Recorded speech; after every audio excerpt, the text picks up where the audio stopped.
Veterans Day and Memorial Day both honor those who've served. Here's how they differ to observe the 100th anniversary of the Tomb of the Unknown Soldier.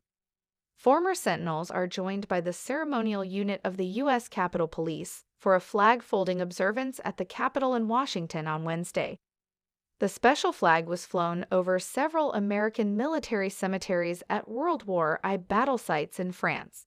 Both Veterans Day and Memorial Day honor the U.S. military community, but the two holidays serve different purposes, and their origins are rooted in two different wars. Veterans Day was originally called Armistice Day, celebrated every November. Veterans Day honors all who have served in the U.S. military.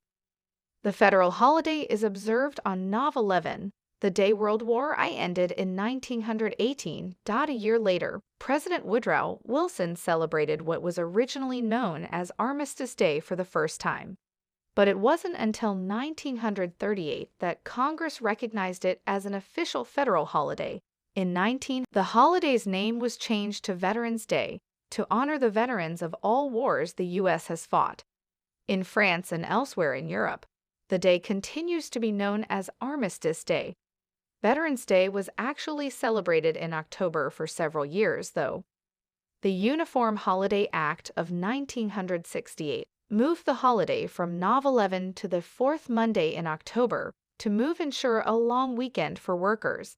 But in 1975, President Gerald Ford returned the holiday to its original November date due to the significance in marking the end of the war. Memorial Day has its roots in the Civil War. In contrast, Memorial Day specifically honors those who have died in U.S. military service. It was originally created to honor soldiers who fought in the Civil War, but like Veterans Day, was also later expanded to include those who died in all wars. Memorial Day was originally called Decoration Day. History professor Matthew Dennis told NPR in 2005, and was celebrated on May 30.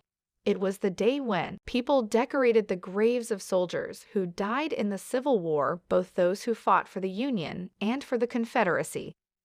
The annual tradition of decorating fallen soldiers' graves with flags and flowers is believed to have originated in Waterloo, NY. That tradition is still carried on today all over the country.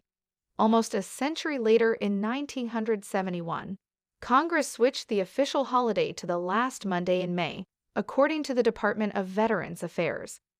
Veterans Day ceremony held at Gerald B. H. Solomon Saratoga National Cemetery, Schuylerville, NY. The Gerald B. H. Solomon Saratoga National Cemetery held a ceremony honoring veterans on Wednesday, ahead of the Veterans Day holiday. The public ceremony, held at the cemetery's flagpole site, included several presentations by representatives from patriotic groups and organizations throughout the area, all in honor of those who have served in the U.S. military. Continuing a favorite annual tradition sponsored by the VFW, Stillwater, local students Finley Bornt, Lillian Langto, and Maya Andrus read their personal essays titled, "What Veterans Day Means to Me." Additionally, the afternoon featured a POW/MIA tribute by Saratoga National Cemetery Support Committee John Meehan, a reading of the Gettysburg Address, patriotic songs by local musician Kelsey Dodd of Saratoga Springs, and ceremonial services by the National Cemetery Honor Guard, Color Guard, and Rifle Team. The program's keynote speaker was Lt. Col. Jamie Cox, a U.S. Naval Academy graduate, 20-year Marine Corps naval aviator veteran who flew attack helicopters in 117 combat missions with tours in Kuwait, Somalia, Haiti, and Iraq. Cox has been recognized multiple times for valor in combat and is a Purple Heart recipient for wounds received in action in Fallujah, Iraq in 2004. Today, he serves as president and chief executive officer of United Way of Northern New York. Today's veterans face a higher number of challenges than ever, Cox shared with attendees gathered at the ceremony. We have a higher unemployment rate. We're faced with significant mental health issues, and our suicide rate is higher than the civilian population. On the occasion of Veterans Day, Cox reminded those in the crowd that veterans need support all year round. Whether you're giving them thanks or opportunity, he said. That's all our veterans, asked the Gerald B. H. Solomon Saratoga National Cemetery's director Scott Lamb spoke at Wednesday's ceremony as well.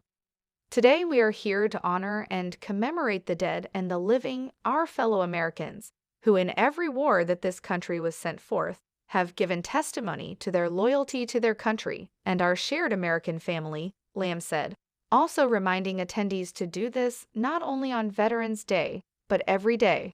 I hope you liked the video. Don't forget to subscribe to the channel and activate the bell to get you all new